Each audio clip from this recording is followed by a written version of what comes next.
Quantum Cascade Lasers, narrated by me, Ronald Moore.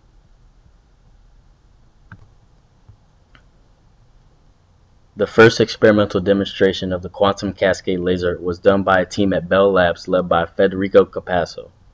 The other team members were Alfred Schell, Jerome Feist, Deborah Sibko, Carlos Sartori, and Albert Hutchinson. The demonstration was published in an article in Science in April 22, 1994, in which the pulse lasing action was recorded to be 4.2 micrometers.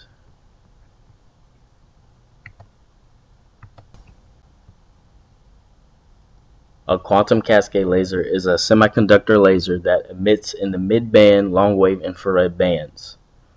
It has a wide tuning range and fast response time, which allows for fast and compact detection and analysis of trace gases. This will replace slower and larger spectroscopy systems.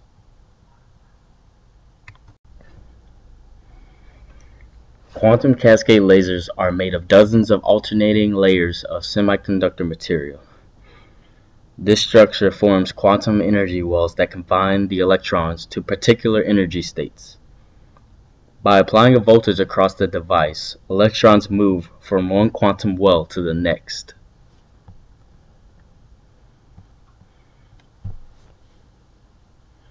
In the active region, an electron moves from one valence band energy state to a lower one, and as a result emits a photon. This process is repeated throughout the structure. A given electron emits a photon at each active region.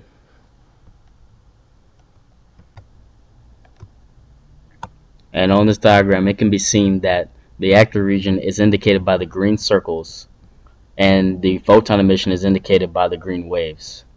And it can also be seen that as an electron moves from one active region to the next, it repeats the process. It hits this active region and it emits another photon.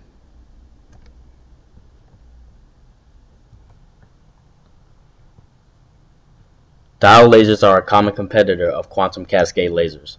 Diode lasers work on the process of electron-hole recombination, in which an electron from the conduction band recombines with a hole in the valence band, causing the emission of a single photon. In quantum cascade lasers, however, electrons emit a single photon at each active region. Therefore, quantum cascade lasers have significantly more energy than diode lasers. Also, diode lasers are limited to a wavelength of about 2.5 micrometers, and this wavelength is determined by the band gap of the device material.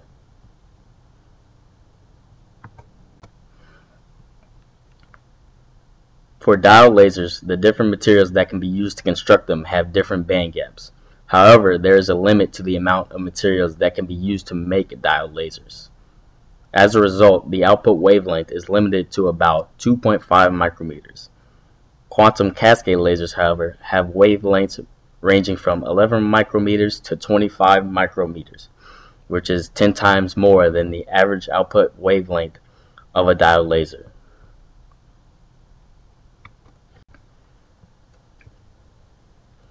Some applications of quantum cascade lasers include heat-seeking missile countermeasures.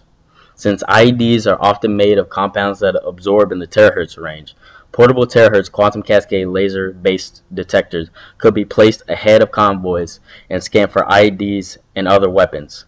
Quantum cascade lasers could also be used in real-time monitoring of industrial exhaust emissions for process control, as well as remote sensing of industrial exhaust stacks for environmental regulation enforcement. Quantum cascade lasers could also be used to trace atmospheric gases for studies relating to global climate change. Quantum cascade lasers are finding use in the field of medical diagnostics. Trace gases in a patient's breath can indicate kidney and liver dysfunction, diabetes, asthma, and other respiratory issues. This type of analysis requires fast sampling times, relatively small size, and accurate results for a proper diagnosis. Recently, there has been obstacles for furthering the development of quantum cascade lasers. Researchers are having trouble constructing quantum cascade lasers that operate in the terahertz frequency range because the materials needed to do so are expensive and lacking in abundance.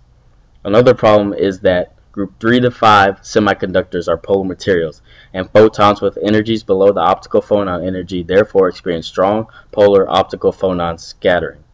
As a result, electrons in higher valence band energy states are decreased significantly at high temperatures.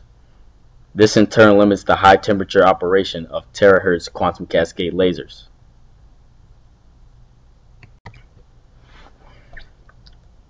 Researchers are starting to find success with quantum cascade lasers made of silicon and germanium. Silicon is nonpolar, and therefore the silicon-germanium bond results in insignificant polar optical phonon scattering. For a group 3 to 5 terahertz quantum cascade lasers, the valence band lifetime is significantly reduced above 40 degrees Kelvin, but in silicon-germanium quantum cascade lasers, the lifetime stays constant up to a temperature around 150 degrees Kelvin. Silicon also has a higher thermal conductivity than group 3 to 5 materials, making silicon a good material to be used in the construction of quantum cascade lasers that operate in the terahertz frequency region.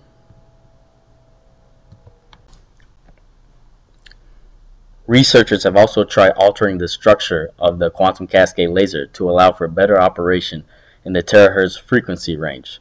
The 3-well resonant phonon-based structure has shown good temperature performance. For frequencies above 3.5 terahertz, it was found that the diagonality of the lasing transition is beneficial between 150 to 200 degrees Kelvin. And here we can see the 3-phonon well system, which is composed of the upstream phonon well, the lasing double well, and the downstream phonon well. And the photon emission is indicated by this yellow wave.